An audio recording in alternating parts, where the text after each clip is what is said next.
Bueno, ¿sabían ustedes que esta creencia de que los seres humanos ocupamos solamente un 10% del cerebro, que se ha mantenido casi como una verdad imposible de cambiar durante, yo diría, décadas? Bueno, fíjense que es absoluta y enteramente falsa. El libro realmente, así, realmente, habla efectivamente de aquello. Dice, ¿cuántas veces, dice, realmente, cuánto sabes del cerebro? Bueno, este libro se encarga de desmitificar esta y otras creencias populares sobre el funcionamiento de nuestro cerebro a partir de evidencia científica. El libro, que está escrito por las neurocientíficas Karen Castillo, Vania Figueroa y Carolina Oliva, fue lanzado durante diciembre del año 2022 y gracias al Fondo de Fomento del Libro y la Lectura 2024 del Ministerio de las Culturas, las Artes y el Patrimonio, estará disponible en 300 bibliotecas públicas del país. Vamos a conversar entonces a esta hora con una de sus autoras, investigadora además del Centro Interdisciplinario de Neurociencias de la Universidad de Valparaíso, Karen Castillo. Karen, ¿cómo estás? Gracias por estar con nosotros esta tarde en Sin Pretexto. Hola Mirna, mucho gusto. Gracias por la invitación. Todo un honor. Gracias. Nancy, ¿cómo nació esta idea de hacer este libro? ¿Realmente cuánto sabes del cerebro? ¿Por qué? Bueno, estábamos en medio de la pandemia y teníamos muchas restricciones, como todo el mundo, para tener acceso a nuestros laboratorios y a la universidad. Y si bien seguíamos trabajando de manera remota, eran más bien discusiones científicas y en algún momento, conversando con algunas colegas, dijimos, podríamos hacernos cargo de esto y aprovechar que hay posibilidades de obtener fondos con algunas editoriales independientes que podrían interesarse en estos, que además son temas que son fascinantes. A la ciudadanía le gusta saber del cerebro, qué sé yo, pero hay mucho mito arraigado que puede ser no necesariamente inofensivo. Entonces dijimos, ok, veamos qué es lo que puede aparecer más a menudo en la prensa o en diarios o en películas que explotan estos mitos que, como a las personas les interesan, se popularizan y terminan quedando como parte de la cultura y que es necesario, desde nuestro punto de vista, desmitificar. Ya, Nació entonces así. partamos con uno de esos mitos. Me parece súper interesante y además se escucha muy entretenido porque es bajar también la neurociencia a las personas de a pie, ¿ah? Las personas que no necesariamente tienen que conocer los detalles o ser expertas en este tema. Entonces partamos por eso, por uno de esos mitos, Karen, que tiene que ver con que ocupamos solamente 10% del cerebro. A ver, ¿de dónde nace y qué es lo que dice la evidencia? Mira, nosotros no tenemos claros de dónde nace, pero es altamente prevalente en la sociedad. Alguien en algún Claro. momento decía que Einstein ocupaba un poco más del 10, pero no sabemos si eso es realmente así, no está comprobado, ¿ya? Ujú. Pero independiente del origen de ese mito, es completamente no cierto, porque si tú tomas en cuenta el montón de actividades que tienes que hacer incluso cuando estás de manera pasiva. Porque supongamos que quieres ver Ya. una película y dejaste el control remoto en otro lado, te levantaste a buscar un refresco, lo que sea, y después te vas a sentar y ves la película, tú tienes funcionando algo en tu cerebro, algo le está diciendo a tus músculos, mueve, toma el vaso, hidrátate, Claro. toma el control remoto, respira, identifica sonidos, colores, ruidos, movimientos, tienes que, entre tanto, estás respirando, tu cerebro está funcionando para mantener el pH de la sangre, el cerebro además consume, o sea, hay muchas funciones de las que nosotros no estamos conscientes, como la respiración. Uno respira, pero no está todo el tiempo pendiente, a menos que tengas alguna enfermedad, que es un proceso que está ocurriendo de manera permanente. Tal Y cual. el cerebro, o sea, imagínate, nosotros si ocupáramos el 10% de nuestra capacidad sería como un órgano vago que está ahí sobre nuestros hombros haciendo nada. Y eso no es Increíble. así. De hecho, el cerebro es el órgano que más consume energía de la que nosotros producimos. O sea, del gasto cardíaco, el 15% se va para el cerebro, el 20% del consumo de oxígeno lo tiene el cerebro, siendo que su masa respecto del cuerpo es menor. Entonces, si eso fuera así, la evolución no hubiera puesto ese gasto energético tan elevado en mantener un órgano perezoso. No tiene ningún sentido. Totalmente. Entonces, No, interesante la el explicación que tú nos das. todas las funciones. Así que Claro. sí, no sé el origen, pero no es posible que eso, o sea, si funcionaras con el 10% de tu cerebro, no estarías vivo, básicamente. Sí, yo creo que por ahí va la respuesta más clara, fíjate, de todas maneras. Karen, sácanos una duda, porque tú hablaste de algunos mitos, ¿no? Que pueden ser inofensivos, como algunos que pueden ser efectivamente, no sé si peligrosos, pero que no son inocuos. Pero termíname por decir, no sé, cuáles son otros de los mitos que son inofensivos respecto del cerebro, que ustedes han podido detectar. Mira, en principio yo te diría que ningún mito es inofensivo per se, porque Ya. enlodan la labor científica y educativa en general, ¿ya? Mm. Ahora, culturalmente, o sea, yo diría, por ejemplo, el de escuchar música de Mozart te hace más inteligente, ¿ya? Ese a lo mejor uno podría decir, bueno, uno podría escuchar cualquier música en realidad, y no te hace más inteligente, pero cualquier conexión afectiva desde niño probablemente que tenga que ver incluso con un diálogo, con observar cosas, con escuchar lo que sea, con el afecto paterno, va a ser bueno para el desarrollo del sistema nervioso de cualquier bebé, ¿ya? Entonces, o sea, en sí, ese, dentro de todo, yo creo que es el menos inocuo. Y si bien no está comprobado que escuchar música de Mozart haga que los bebés sean más inteligentes, escuchar música siempre puede ser placentero y bueno para cualquier actividad humana. Ya, pero entonces, ok, pero ese también es un mito, o sea, estamos de acuerdo. Yo no lo había escuchado, ¿ah? Que, o sea, a mí me encanta escuchar música clásica, pero no sabía que había quienes pensaban que por escuchar música clásica uno se va a volver más inteligente. Qué bueno saber Muy que por conocido, ahí no de va. hecho se llama el efecto Mozart, le llaman. Entonces lo venden Claro. mucho para bebés, Mozart para bebés o para mujeres embarazadas. Entonces a veces las personas embarazadas se ponen incluso audífonos en la guatita pensando Sí, que esa música va a ser el bebé más, que sea un bebé más despierto cuando nazca, no sé. O le ponen a los yo lo niños tenía desde chiquitito, en realidad cualquier estímulo es bueno, digamos. claro, yo pensaba, yo lo veía, fíjate, perdona, pero un punto ahí, lo veía como un estímulo placentero, agradable, que le entregaba paz al bebé, o sea, me parece que todo eso claramente puede ser, ¿no es cierto? Porque es una música que efectivamente te invita al descanso, a la tranquilidad, a la paz interior, pero todo eso también puede ser, digamos, como dices tú, debatible. Pero vamos a otros de los mitos, Karen Castillo, que ustedes en este libro, porque déjame contarles que estamos conversando además con la autora del libro Realmente, ¿cuánto sabes del cerebro? Investigadora además del Centro Interdisciplinario de Neurociencias de la Universidad de Valparaíso. Entonces, ¿qué otro tipo, Karen, de mitos ofensivos, o más bien, más que ofensivos, complejos, digamos, respecto de lo que tú haces, de la neurociencia? Mira, a mí me parece que uno que, o sea, los que terminan con un arraigo cultural que puede provocar prejuicios de distinta naturaleza Uh es -huh. aquel que dice que los hombres y las mujeres tenemos cerebros diferentes. Y eso hace que haya capacidades distintas entre hombres y mujeres, y que los hombres sean más lógicos, las mujeres más creativas.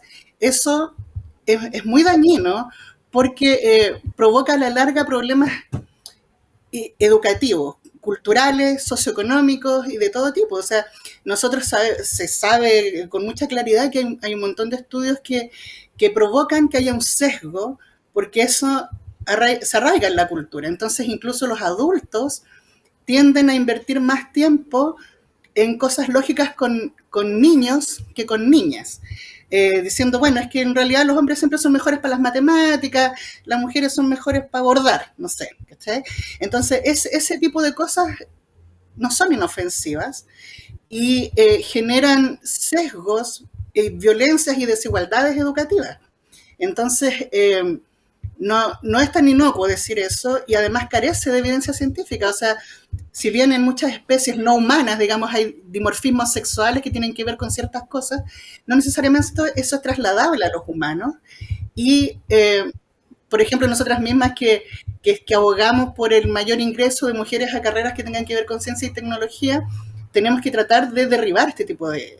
porque provocan barreras, porque está muy arraigado en la Claramente. familia, en los Totalmente, colegios. pero qué bueno que lo dices, que me interesa mucho desde tu perspectiva, Karen, como neurocientífica. ¿Qué te van a decir? Y sobre todo en sociedades más machistas. Oye, pero los grandes, qué sé yo, científicos que ha dado la humanidad son hombres, los grandes matemáticos son hombres, etcétera, ¿no? ¿Qué respuesta tienes tú desde el lugar que también te toca, ¿no? Como mujer y como neurocientífica? Bueno, eso también tiene un arraigo cultural enorme, principalmente Mm, porque desde tiempos ancestrales las oportunidades quizá tiene que ver también por ciertas... yo lo digo, yo siempre pienso que es una cosa cultural y patriarcal, para que vamos a estar con cosas que tienen que ver con el acceso a la educación, a votar, a tomar decisiones que sean importantes para la sociedad. O sea, nosotras no votamos desde siempre, pero los hombres sí. Entonces, para las mujeres estaba prohibido ir a la universidad y entonces fueron como casos que muy puntuales que lograron meterse, abrir caminos y llevamos en esa pelea cientos de años probablemente. O sea, probablemente si tú me pones esos ejemplos, yo te podría poner el ejemplo de Marie Curie, ¿cierto? Que ella fue una científica excepcional y cuando le iban a dar el premio Nobel a su esposo, él dijo, o sea, yo no pienso recibir ninguna cosa si no se lo dan a ella, porque ella no estaba reconocida, digamos, estaba en las sombras de su esposo. Y muchos de los avances claramente. probablemente en muchas otras áreas han sucedido de esa manera, en que se le ha dado el reconocimiento a la persona, a los hombres, por el mismo descubrimiento, nosotros que somos científicos del ADN, cuando provocó gran revuelo hace algunas decenas de años atrás, Ujú. es considerado hasta el día de hoy eh, parte de Rosalind Franklin y no de Watson y Crick, que fueron los que se llevaron el premio Nobel, por ejemplo. Entonces, Es que esa edad, perdón, te interrumpo un cortito nomás, Karen, es que creo que lo que tú señalas es extremadamente importante, ¿no? Y para todos los que nos ven y nos escuchan hasta ahora, dejar súper claro que no es que haya una diferencia entre el cerebro de un hombre y de una mujer, sino que hay diferencias en la manera en que culturalmente, ¿no es cierto?, tratamos a hombres y a mujeres. Pero quiero ir un poquito más allá, porque esto que tú señalas de los sesgos genera muchas inseguridades, muchas inseguridades. O sea, si de niñita te están diciendo que los hombres son mejores para las matemáticas que tú, imagínate lo que pasa en el futuro. O sea, para mujeres como tú que han tomado el camino de la ciencia, supongo lo difícil que ha sido, ¿no? bueno, claro, imagínate, yo particularmente yo me dedico a un área que se llama biofísica y que la gente lo escucha y sobre todo nuestras compañeras que quieren ser científicas inmediatamente hacen, no, porque Claro. es un tema súper difícil porque lo hacen solamente hombres y bueno, esencialmente dentro del grupo, incluso donde yo trabajo, soy la única investigadora y el resto son solo investigadores. Imagínate. Eh, Ahora, claro, en las nuevas generaciones ingresan más mujeres, se interesan más por los temas, pero a medida que, esto ya también se sabe, a medida que tú vas avanzando hacia, digamos, en la pirámide que genera el conocimiento, a las mujeres se le van cerrando las ventanas y sí se abren más Claro. para hombres. Entonces, eso también genera que ante, digamos, teniendo un mismo nivel de preparación, las mujeres siempre nos tenemos que esforzar muchísimo más para poder eh, permear en estos sistemas de generación de conocimiento y muchos otros más también. O sea, Claro, hay, exactamente. Karen, y hay otros mitos, ¿no es cierto?, que ustedes analizan en este libro. Cuéntanos de otros mitos. Por ejemplo, el cambio de horario que afecta al cerebro. ¿Es así o no es así?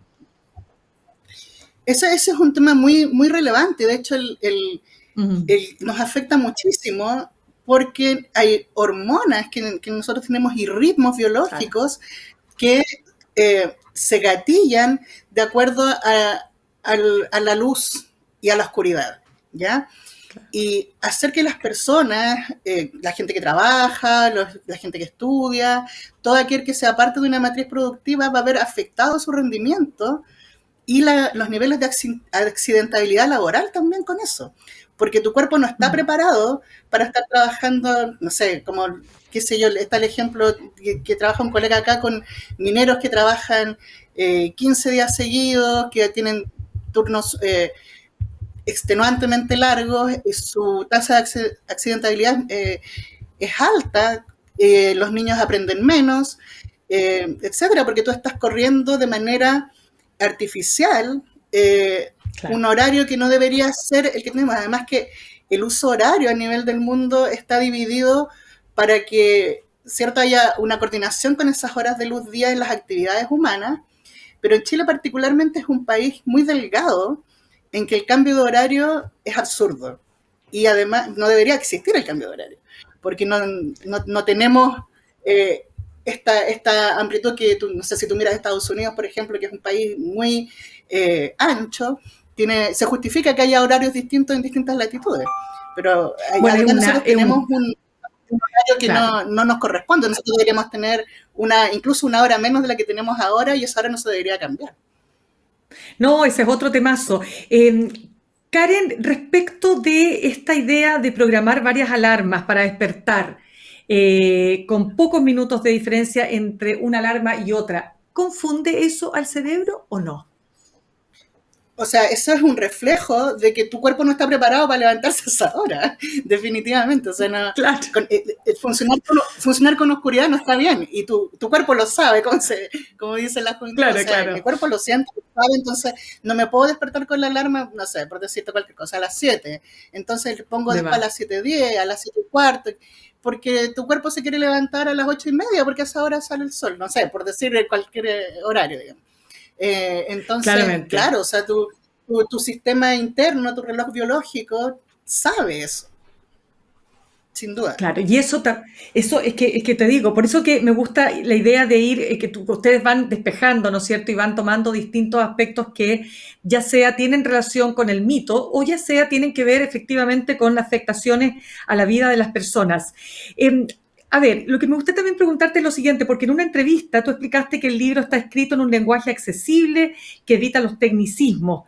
Bueno, me imagino que la decisión tiene que ver con apelar a aquel público que va más allá del mundo científico, ¿no es así? Por supuesto, nosotros no queríamos hacer un texto para nuestros colegas, ¿no? Para eso vamos a los Claramente. congresos, qué sé Exacto. yo. Publican los Ya papers, ¿no es cierto? de desmitificar tiene que ver con que haya acceso a la mayoría de las personas, y si Sí. tú ese lenguaje lo haces accesible, y además el libro está disponible de manera abierta, entonces eso permite que cualquier persona con internet pueda descargar o verlo online, y si se interesan pueden acceder a esta lectura. Y además algo que ha sido bastante destacado también es la Ujú. ilustración. Tiene muchas ilustraciones que son muy amigables y que las hizo también Marco Valdés, que hay que darle también su crédito en Por este libro, supuesto. eh, porque eso genera un impacto mayor y una mejor cercanía con la ciudadanía, que es a donde queremos llegar. Entonces, Ahora, además de este claro, lenguaje simple, eso facilita mucho sí. también la lectura y la comprensión. Decir, oh, sí, en realidad podría escuchar, no sé, como lo ponemos en el libro, podemos escuchar Blair, y la música también es súper buena, y además de Totalmente. cualquier otra. Karen, una pregunta. Ok, tenemos claro, ¿no?, que aquí no se trata de que ocupamos el 10%, ya me quedó claro que si ocupáramos el 10% prácticamente no podíamos vivir, pero pregunta, ¿nosotros podemos desarrollar la inteligencia? Es decir, hay formas de entrenar nuestro cerebro, evidente, ¿no? Como leer más rápido, como, no sé, poder ser capaz de resolver problemas matemáticos de manera más expedita, en la medida que más resuelve, más avanza, supongo, en fin. ¿Se puede entrenar la inteligencia? A ver, yo parto de la impronta en que todos nacemos iguales en términos de Ya. tus capacidades biológicas. Lo que cambia en el Ujú. camino son las oportunidades, ¿verdad? El talento se reparte parejo, y probablemente, o sea, aquí me acordé de otro prejuicio que hay, de que la gente que no tiene Vale. acceso, que tiene menos privilegios, que nació sin recursos, no tiene capacidades. Eso no es cierto. Lo que hay diferencias con la gente que sí nació en ambientes más privilegiados es que tiene las oportunidades de desarrollar ese entrenamiento que tú mencionas. Entonces, no es que haya gente que nazca con menos capacidad, todos nacemos iguales en ese aspecto. Y claro, o sea, lo que tiene el cerebro es algo que se llama plasticidad. Eso significa que si bien tú puedes desarrollar ciertas capacidades, no es que no tengas capacidades para desarrollar otras, sino que si tú entrenas esas habilidades, sí las vas a poder desarrollar. Somos, en ese sentido, totipotenciales, todas las personas, desde el comienzo, ¿ya? Entonces, claro, si bien tú puedes desarrollar métodos que te permiten hacer cálculos más rápido, metodologías de enseñanza, lectura más rápida, comprender cosas, haciendo como lecturas de distinto tipo, eso se puede entrenar, sin duda. Cualquier persona podría entrenar esas capacidades si le provoca alguna ventaja en la vida o por entretención, más bien. O sea, cualquiera podría eventualmente la guitarra, por decirte, claro, por supuesto que hay personas que tienen más facilidad porque se les dio, yo qué sé, nacieron en un entorno de músicos, no sé. Siempre uno va a tener ciertos estímulos que van a permitir el desarrollo de ciertas capacidades o las puedes desarrollar por tu gusto, si es que puedes, digamos. Claro, pero en definitiva, evidentemente que si tú tienes acceso a más lectura, por ejemplo, hay todo un tema con el lenguaje. Chomsky ahí se ha dedicado a estudiar mucho ese aspecto, ¿no? ¿De qué manera? Pero mira, ya se nos acaba el tiempo, pero a ver si me lo puedes contestar en 30 segundos, porque ya me están diciendo que tenemos que cortar. Pero cortito, es que este tema me apasiona muchísimo. ¿De qué manera, efectivamente, el desarrollar el lenguaje o incluso hablar más de un idioma, que siempre dicen que las personas que hablan más de un idioma son más inteligentes? ¿Otro mito o es una verdad? No necesariamente eres más inteligente por hablar más idiomas. Tuviste la oportunidad genial, pero cualquiera podría hacerlo. Y en cualquier momento tú puedes aprender otro idioma. Por supuesto que con el tiempo, porque uno está pendiente de más cosas, a lo mejor te cuesta más incorporar algunas cuestiones, pero si tú pudieras dedicarte exclusivamente, seguro que lo desarrollarías de manera bastante rápida. Además, hay métodos que te permiten ahora aprender idiomas de manera más fácil. Entonces, claro. No, pero es estamos de porque acuerdo con mundo. El lenguaje genera realidades, ¿verdad? Y si tú tienes menos manejo de eso, probablemente las opciones que tú puedes visualizar para tu desarrollo personal en la vida pueden ser menores. Pero eso también tiene que ver con la educación, como qué tan igualitaria puede ser la educación en distintos espectros que les permitan a todas las personas poder desarrollar todo su potencial. Eso es un tema importantísimo. Hay muchos procesos y barreras que tributan a estas diferencias que no necesariamente tienen una explicación biológica. Karen, yo creo que vamos a tener que seguir conversando porque me quedaron cantidad de preguntas que hacerte, pero este libro lo encuentro súper interesante para todo el mundo. Ya sabemos que está disponible la versión en PDF, ¿no es cierto?, gratis, y que va a haber una publicación de 300 libros no sé si esos 300 libros, ¿dónde se van a poder encontrar, Karen, para dejarlo claro? Van a las bibliotecas públicas de distintas partes de Chile. Perfecto. Karen Castillo, investigadora del Centro Interdisciplinario de Neurociencias de la Universidad de Valparaíso. Encantada de haberte tenido con nosotros esta tarde en Simple Texto. Lo mismo digo, Mirna. Un gusto y gracias por la invitación. Gracias. Y cuando quieras estamos disponibles para conversar. Tenlo claro, de todas maneras.